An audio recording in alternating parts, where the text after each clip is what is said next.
क्या आपने कभी किसी कार दुर्घटना में शामिल होने के बाद घटनास्थल से भागने के कानूनी परिणामों के बारे में सोचा है? इस वीडियो में हम उन गंभीर परिणामों पर प्रकाश डालेंगे जो उन लोगों के साथ हो सकते हैं जो दुर्घटना की जिम्मेदारी लेने के बजाय एक्सीडेंट करके वहां से भागने का विकल्प चुनते हैं।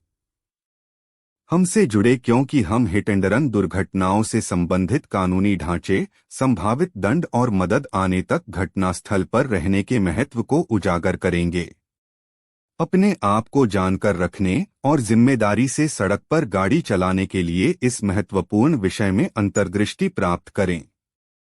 भारत में वाहनों की संख्या वैश्विक वाहन आबादी का मात्र 1% है, लेकिन साल दर साल सबसे अधिक सड़क दुर्घटनाएं भारत में होती हैं। सरकारी आंकड़ों के अनुसार वर्ष 2021 में देश में 4,12,000 से ज्यादा सड़क दुर्घटनाएं हुई, जिनमें करीब 1,54,000 लोगों की जान चली गई। वर्ष 2022 में सड़क दुर्घटनाओं में मरने वालों की संख्या में वृद्धि हुई। लगभग 1,68,491 लोगों ने सड़क दुर्घटनाओं में अपनी जान गंवाई। यह भयानक स्थिति है। हमारे यहाँ इतनी अधिक सड़क दुर्घटनाएं क्यों होती हैं? इसके कई कारण हैं, लेकिन लापरवाही से वाहन चलाना एक महत्वपूर्ण कारण है। उतावलेपन और लापरवाही से गाड़ी चलाना अक्सर नई हैसियत या अप्रशिक्षित ड्राइविंग कौशल के दिखावा का परिणाम होता है।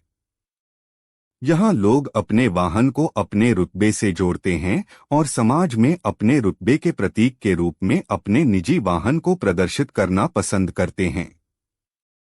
यह प्रवृत्ति युवाओं में बहुत आम है।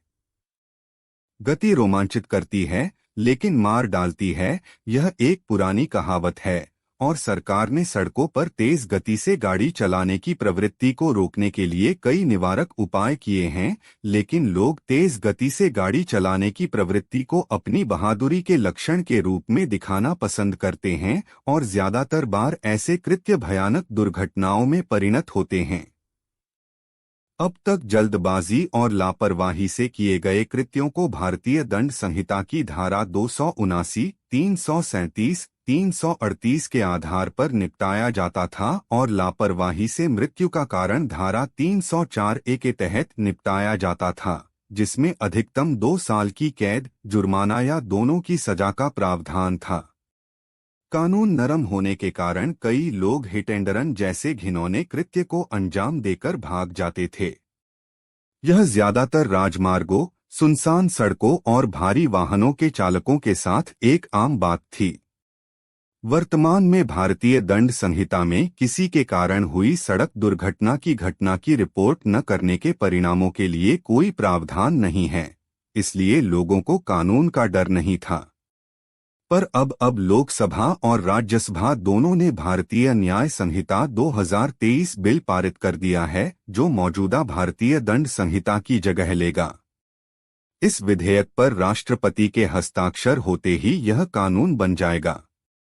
नए कानून की धारा 106(2) कहती है कि जो कोई लापरवाही से वाहन चलाकर किसी व्यक्ति की मृत्यु का कारण बनेगा, जो गैर इरादतन हत्या की श्रेणी में आता है और घटना के तुरंत बाद बिना किसी पुलिस अधिकारी या मजिस्ट्रेट दोनों में से किसी को भी इसकी सूचना दिए बिना भाग जाता है, तो वह कारावास, जिसकी अवधि 10 वर्ष तक हो सकती है, से दंडित किया जाएगा और उस पर जुर्माना भी लगाया जाएगा।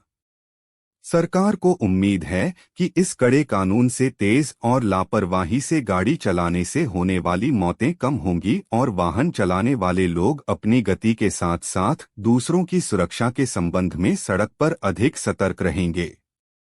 संभावित परिणामों के प्रति जिम्मेदार और जागरूक होना सड़क सुरक्षा में सुधार की कुंजी है। हमें उम्मीद है कि इस वीडियो ने कार दुर्घटना के बाद घटनास्थल से भागने की गंभीर प्रकृति पर प्रकाश डाला है। याद रखें, घटनास्थल पर रहना, जरूरतमंद लोगों की सहायता करना और कानून प्रवर्तन में सहयोग करना सभी नागरिकों की आवश्यक जिम्मेदारी है। इसलिए जिम्मेदारी से गाड़ी चलाएं और सड़क पर चलने वाले सभी लोगों की भलाई को प्राथमिकता दें। यदि आपको यह वीडियो जानकारीपूर्ण लगा, तो अधिक मूल्यवान सामग्री के लिए हमारे चैनल को लाइक और सब्सक्राइब करना न भूलें। इस वीडियो को देखने के लिए धन्यवाद।